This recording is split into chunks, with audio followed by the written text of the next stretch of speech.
Ladies and gentlemen, you are listening or watching the Reds Report. I am Chris Ridyard. As always, I'm here. However, my Dutch friend Carlo van der Watering is prior engaged. He's got a bit of family matters to attend to, which obviously comes first. So, filling in for Carlo, just like Ole Gunnar Solskjaer would come off the bench for Andy Cole, something like that. It is my friend from Barnsley, BFC Stats, Andy Goodwin. You all right, Andy? Hi, Chris. I'm fine. You? Yeah, good. It's nice to have you on. You always do lots of prep for us and provide us with great slides and stuff for our show. So it's nice to see the man behind the slide. Yeah, delighted to be making me Reds Report YouTube debut, and hopefully going to prove a worthy and able stand-in for Carlo. I'm not Dutch, but I do play Sunday League. No, that's good, mate. Yeah, you've got to be one or other to come on the show, either Dutch or Sunday League. Right. Having said that, I play Sunday League with you. You look a lot better than when you're usually 80 minutes in. You look really tired and fatigued. Looks like you've had a wash. It looks like you've combed your hair today, which I'm pleased. You should have seen me 15 minutes ago, mate. These kids are running me ragged at home. Harder work than carrying cross keys, then, is what you're saying. Definitely, yeah. We'll crack on. Listen, this is the second time we've recorded a review of the show. The first one was with Carlo van der Watering, my partner in crime, and Mike McCarthy off BBC Radio Sheffield. Andy, you've got to believe me, it was the best review of a football game to ever exist. So this is just a tribute. So that makes me Jack Black, and that makes you Kyle, whatever his face is. Do you know? I don't know what he's called. Kyle something. Yeah, Kyle Gass, yeah. That's you then. All right. Are you up for it? Are you ready? Shall we start? Yeah, let's do it. So one, massive victory against QPR, 1-0 victory. When that starting lineup came out, sent Twitter into meltdown. What were your original thoughts of that starting lineup, Andy? Yeah, so I saw the lineup obviously at 2 o'clock in the afternoon, and I texted my dad straight away, and we were chatting about the players that were missing rather than players that he'd included. No Hal May, no Chaplin in starting 11, which were really surprising. But then obviously your debutants as well. Palmer was the debutant, wasn't he? We've not seen him play first team football before. But I thought he acquitted himself really well in that first half that he played. Yeah. I'll run through starting 11 just to recap everybody's mind. It's a few days ago now, and I'm sure we've all had plenty of pops since then, celebrating a massive 3 points. Walton in the goal, in hindsight, I mean, we look back now, he is probably one of 2 goalkeepers. However, at the time, he was one of 3. You didn't expect to see him on team sheet, really. Probably part of the squad, but you didn't expect to see him at starting 11. No, he's been out in cold ante all season, and if I'm honest, I thought he was going to be one of the ones that we'd be looking to move on in the retain list. So, yeah, to see him start in the Championship, that was his first game, wasn't it? Since I think Walsall. Yeah. Yeah, first game since Walsall. Yeah. But yeah, really big surprise. But again, he's come in and done the business for us. I spoke to Jack a few times. I always find him very level-headed, but he is a bit of a character, and I wonder if that's where he needs at the minute, isn't it, Strub? He needs a bit of character. Task for you then, Andy, I guess there. He kept a clean sheet at Walsall, we were absolutely annihilated that day, and we took all 3 points and due to a Jacob Brown goal. Task for you there then, Andy, is, has there been such a gap with clean sheets? Because there's a massive gap. He's not played much in that time, and we're in 2 different divisions, clean sheet, back to clean sheet. So I guess there's a nice starting for you there. I know you're a very busy man, but I'm sure you'll find some. I'm sure there'll be something on your Twitter in the next few days. Yeah, that's a really a niche request that for a stat, but I'll put some work in. I'll put some hours in, and it will take hours. Really? And I'll see what I can find. Yeah. Yeah, please do, mate. Because I mean, yeah, what a performance, and he deserved to keep his shirt from Millwall on Saturday. Back 4 made up of Ben Williams, Mads Anderson, Saul Bauer, and Ludovic. That back 4 is well, just talk to me about that back 4. Like you said, you mentioned Halme earlier. You expect him to start possibly. The fullbacks position, they've been probably swapped all season, really. Adore only hold it down for a period of time, but other than that, those fullbacks, I guess you just need energy and to have rotation. Well, he's going to need rotation, isn't he? Just your thoughts on that back four, really, Andy. Yeah, it's a surprise again not to see Adore, although he has struggled to hold down a starting place or stay on the pitch for 90 minutes under Struber. But Williams, he didn't have the greatest of games against Cardiff the last time out, but that's weeks ago now, isn't it? And this time he's come in and looked cold and composed and even pops up with an assist. Yeah. Killian Ludwig as well. I really hope we keep hold of him somehow. I don't know how we're going to do it, but he looks a real find and really effective when he goes into a sort of a wing-back role as well, because he was terrorising him in that first half down that right-hand side. Yeah, it'd be interesting to see if we can. I'm assuming a fee was pre-agreed because there were the option to buy it, allegedly. Whether we're going to cough that money up is interesting. If we don't cough it up, whether he goes back before the end of the new season, the extension, is beyond me. You mentioned Williams' goal, the assist for the goal.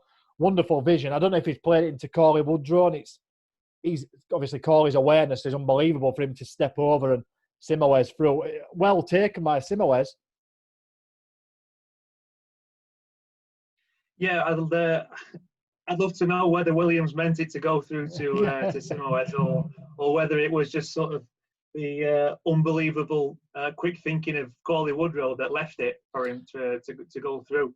It might be something to ask if we get a chance.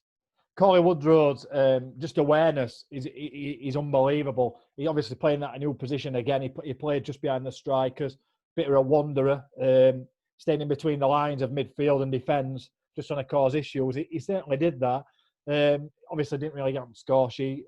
I think I only recall him having one shot, but he was pivotal in that build-up to that goal. And I think he's so intelligent. I think he's so underrated when he doesn't score. It's easy to say, oh, he's brilliant when he scores, but I think he does a lot more than score, if that makes sense.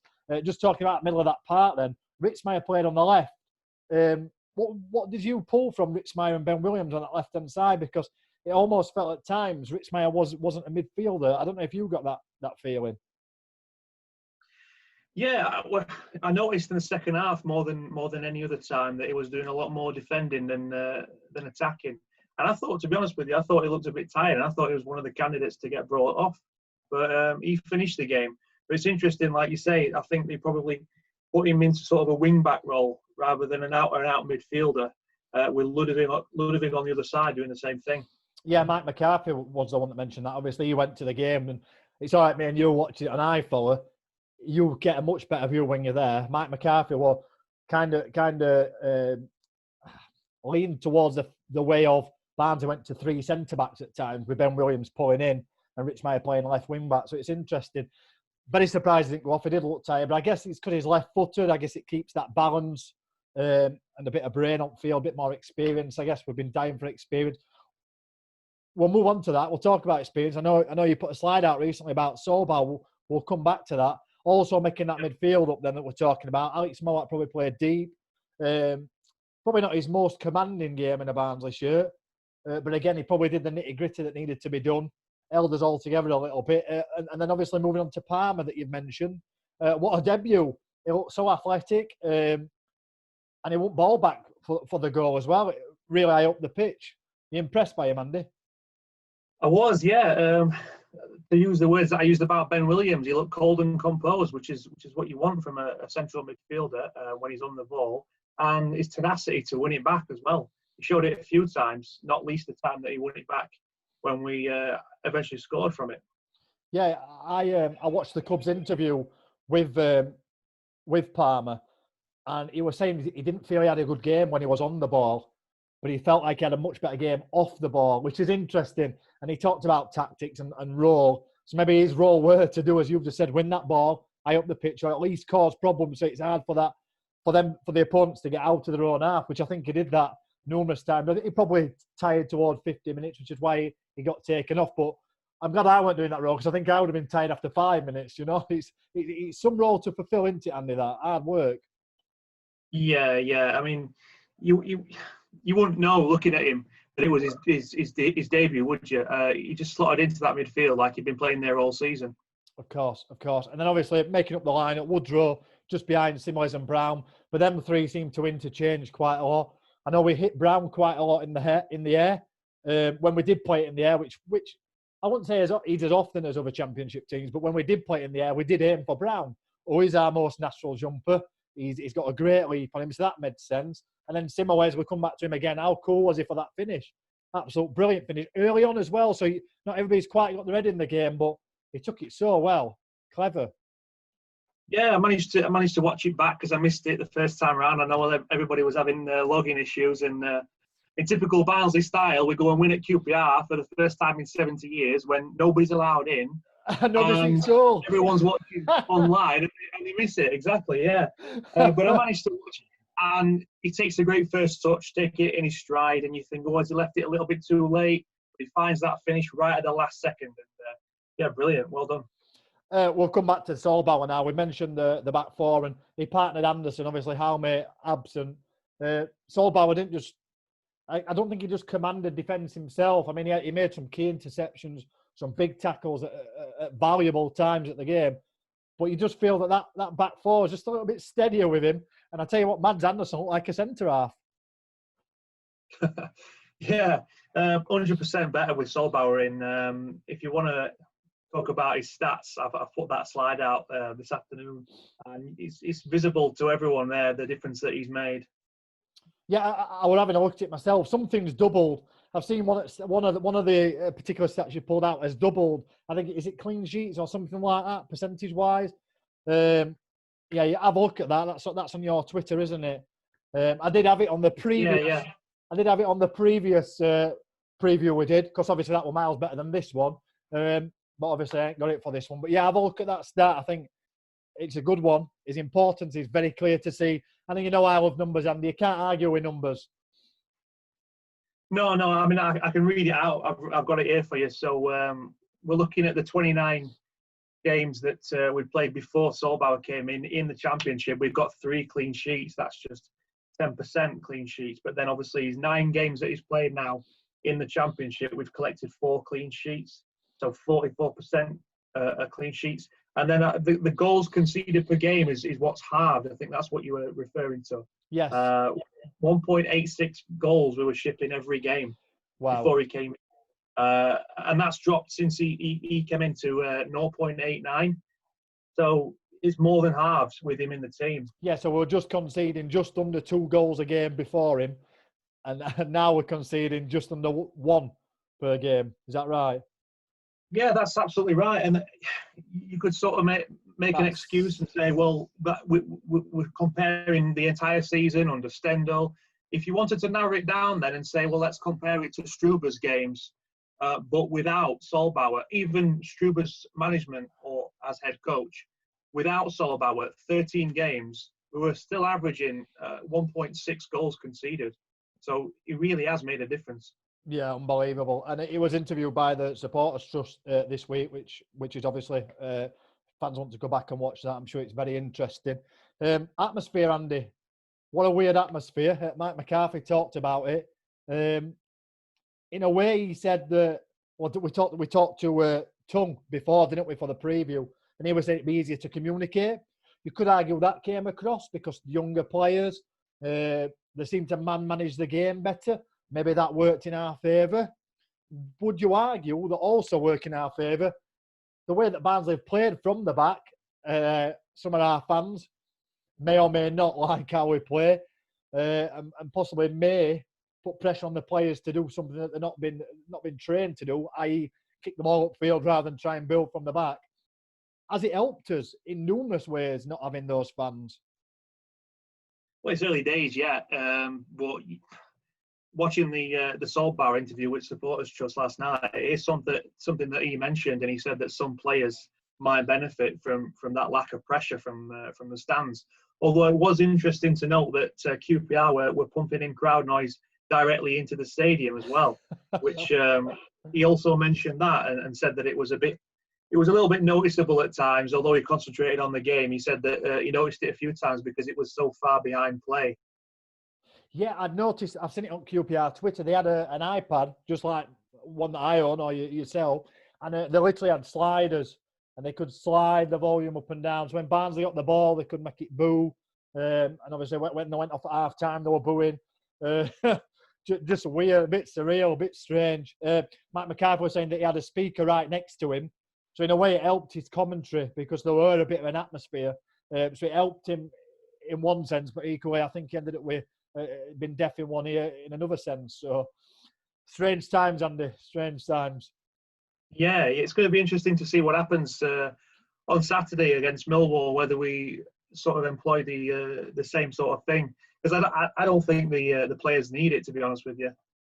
Yeah, we shall see. We shall see. I'm sure that that decision will be run through Struber and everybody else, and everybody will have their opinion, and hopefully we'll come to the best decision, what's best for us to increase his chances of winning. One more point, really, I guess, just a few of the match stats. I know you like talking a bit of tactics. We only had 40% at ball, but we had more shots, and then we had 2 more shots, and then we had 10. Anything in that, really, from a Barnsley point of view? It's just the way we play, isn't it, now? Yeah, I mean, they weren't very effective. They had more of the ball, but they were just ineffective, especially in that first half. They did look a little bit more dangerous in the second half, and Eze is a great player. He's one that I'd love to see in a Barnsley shirt. Probably one of the only ones out of the QPR side, though, that I would say would probably get into our side on that display. So, yeah, I wasn't really worried, to be honest with you, although when they got that free kick, I think it was Barbe had a free kick later on, and my heart was pumping then, thinking, you know, we're going to pay for not getting that second goal. Yeah. Well, luckily we didn't. And I know we have paid so many times this season, but I generally believe we deserved 3 points. That team, regardless of what the team he started with, I thought substitutes were made at the right time. Obviously, if you look at that bench, you could argue is probably the strongest in the Championship, considering how many other players other teams are losing. That bench was, you know, you've got Connor Chaplin with however many goals on the bench. I think he just managed it very well. What do you think to that? Do you think he kept talking in the press conference about overload? He mentioned it in News Times, overload with substitutes, and I just thought he timed them all perfectly to either take this thing out of the game, keep fresh legs on, or tactically end it with like Luke Thomas covering it like right wing back to a certain extent.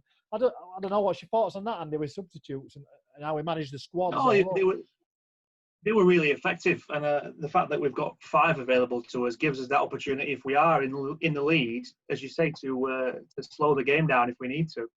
But when you've got someone with the pace of Luke Thomas and the nous of Connor Chaplin to come on in the second half and the cat amongst the pigeons, so to speak, in the opposition's half, when they're trying to get a goal back, there's always that threat that they could get on the break and get one.